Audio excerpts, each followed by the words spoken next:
Neil McMahon, New York City. Berkshire owns several companies, stock in several companies, which are called permanent holdings. In the early 70s, we had a two-tier market, the one-decision stocks, high PEs, 50, 60 times earnings. If that were to reappear again, would Berkshire's companies still be permanent, or is there a price for everything? Well, there are things that we think there's no price for, and we've been tested sometimes and haven't sold them. But my friend Bill Gates says that it has to be illogical at some point. The numbers have at some price you have to be willing to sell something that's a marketable security, forgetting about a controlled business. But I doubt if we ever get tested on. There's only a couple of them in that category. Actually, I won't comment on that.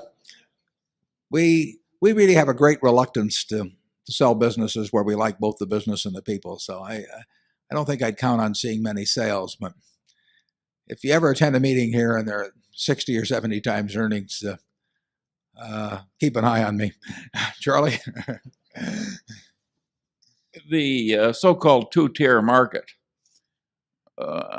created difficulties, I would say primarily because a lot of people, companies were called tier one when they really weren't.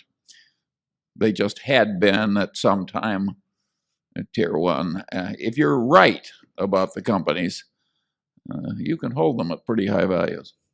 You can really hold them at extraordinary levels if you've got. It's too hard to find.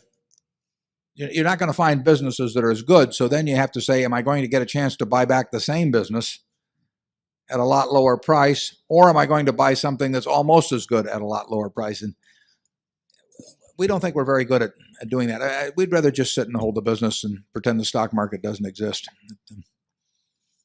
That actually has worked out way better for us than I would have predicted 20 years ago. I mean, that mindset has, or 25 years ago, that mindset is, there's been a fair amount of good fortune that's flowed out of that I really wouldn't have predicted. But there you're demonstrating your trick again, still learning. Yeah. A lot of people regard that as cheating. Zone 2.